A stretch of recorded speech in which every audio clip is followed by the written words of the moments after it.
Today we are going to solve the GTU question paper of January 2013.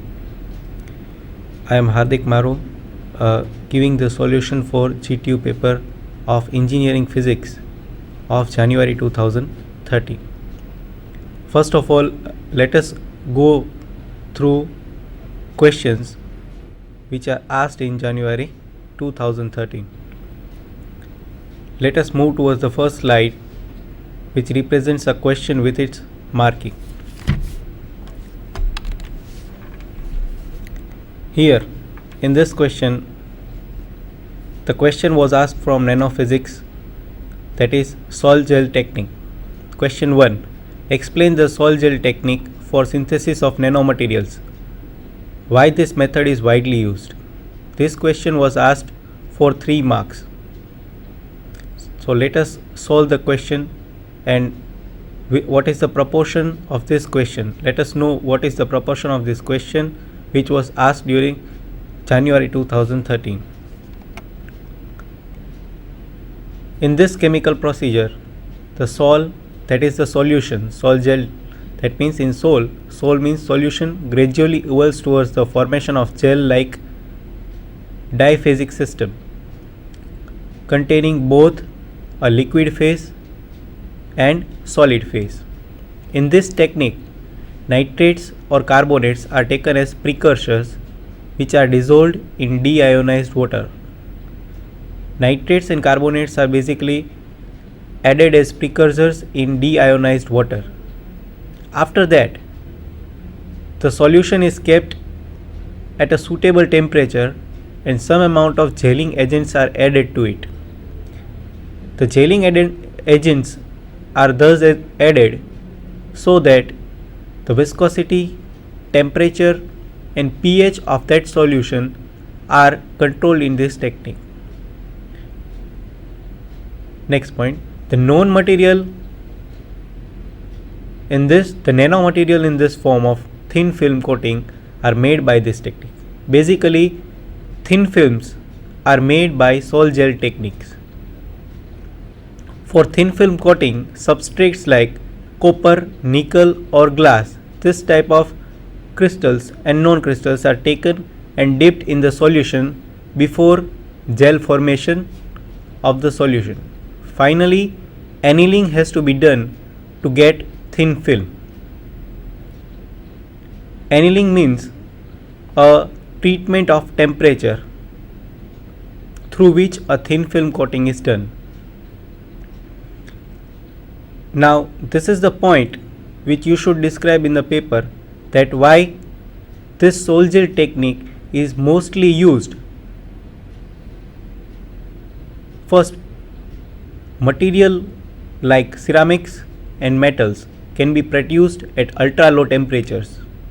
This is the first point for Sol-Gel technique to be used most widely.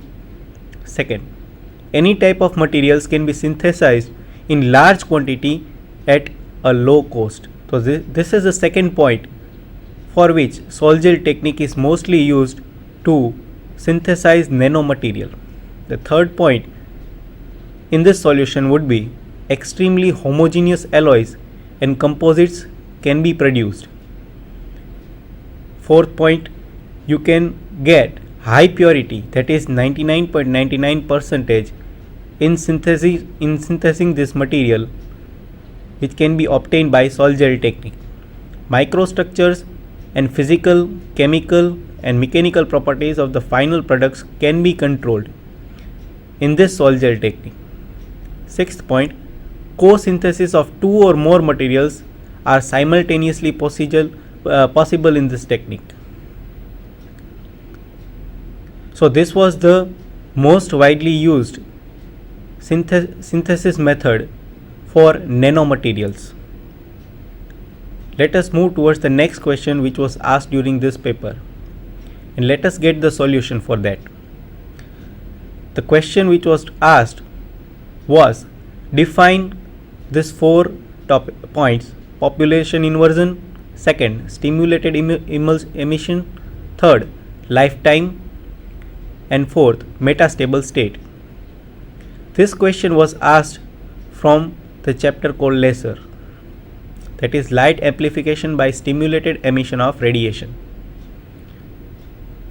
In this question, you have to describe the four definitions of population inversion, stimulated emission, lifetime, and metastable state. And each and every definition consists of 1 mark. So if you write four definition, you will obtain 4 mark for this question. The first definition of population inversion. Population inversion is the state of achieving more number of atoms in the excited state compared to ground state. That is, you can see the condition in this presentation, N2 is greater than N1. Actually 2 and 1 are in suffix. That means N2 are the number of atoms in the excited state and N1 are the number of atoms in the ground state. The greater than sign, that is N2 is greater than N1, that means N2 are the number of atoms which are in excited state which are greater than the number of atoms in the ground state. This means if this condition is satisfied, you can get or you can have more chance for stimulated emission to take place. And if simulated emission is taking place, laser can be generated from it. So to generate a laser in that system, population inversion is the basic point for that. And to achieve population inversion, a process called pumping should be done.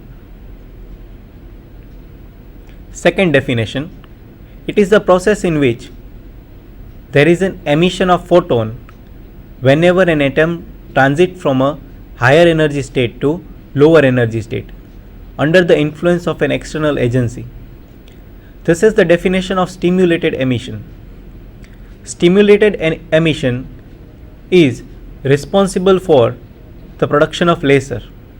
So, in this stimulated emission, this is the process where emission of an photon whenever an atom transits from higher state to lower state, the emission of photon gives the production of laser.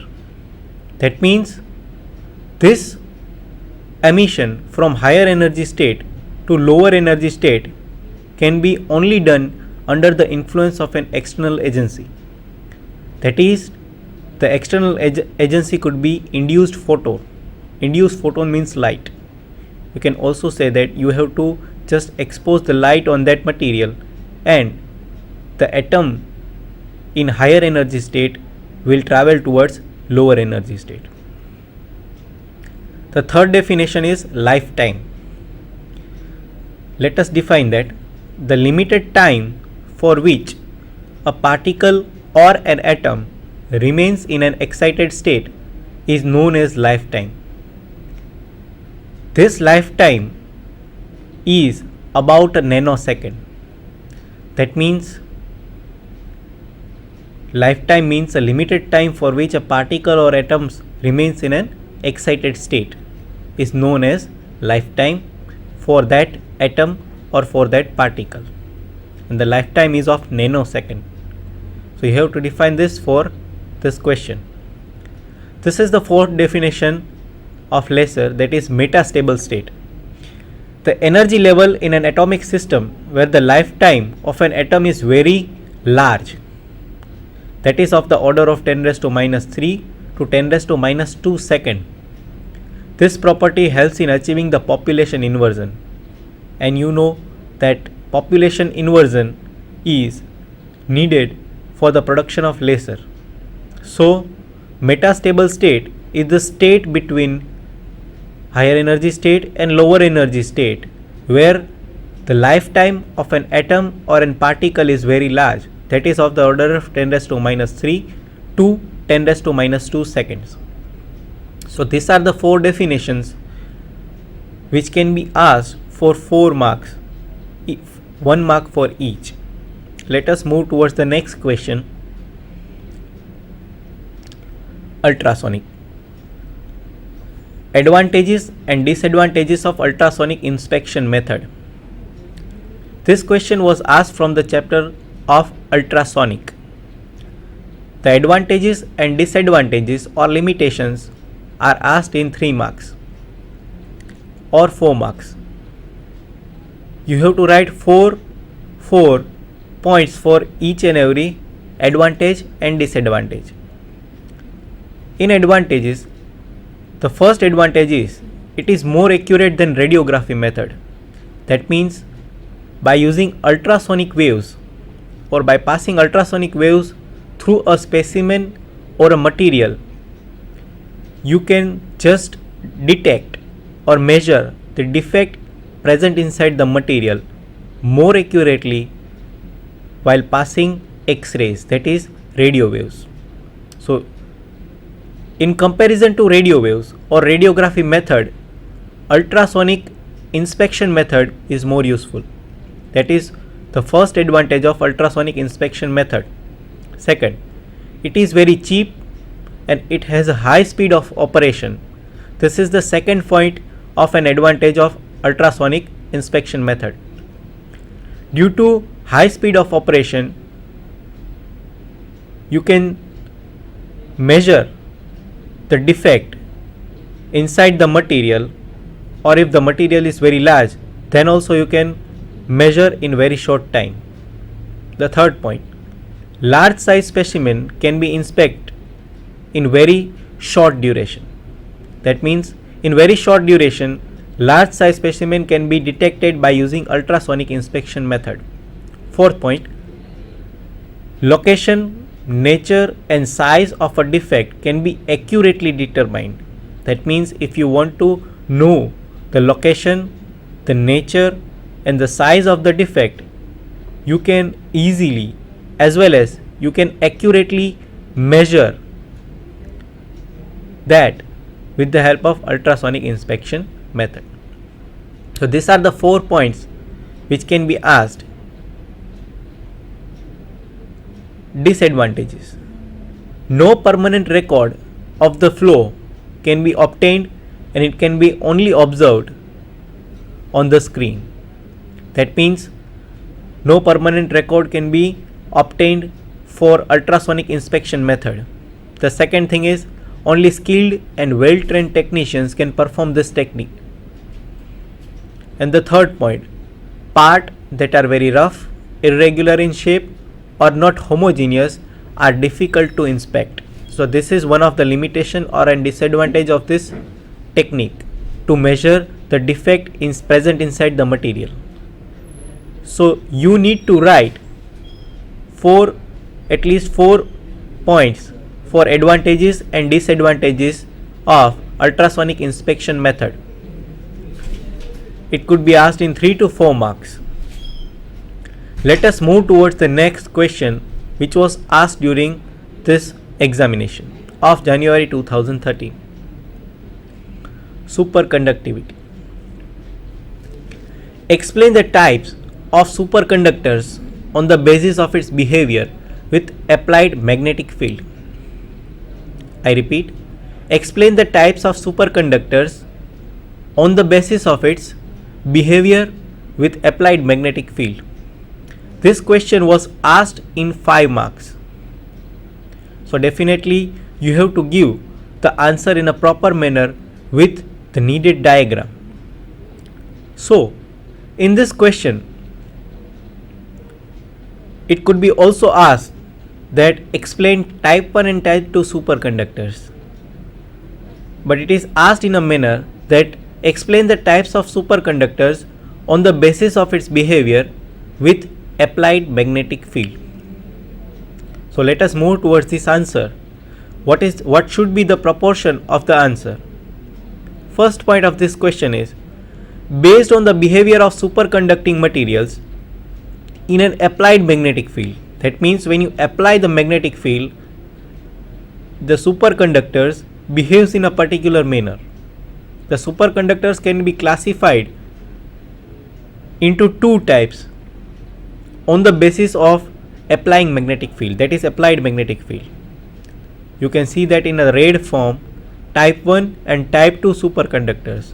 Type 1 and type 2 superconductors are the types of superconductors on the basis of its behavior with applied magnetic field.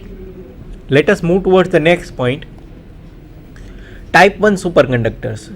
First of all, you have to explain type 1 superconductors and the graph related to it. The first point is type 1 superconductors exhibit complete Meissner effect. Type 1 superconductor exhibit complete Meissner effect. That means they are completely diamagnetic. The values of Hc, this Hc represents the applied magnetic field. The value of Hc represents the critical magnetic field for type 1 superconducting materials, and you can see that the value of critical field for type 1 superconducting materials are too low. Last point, the magnetization curve shows that the transition at critical field is reversible.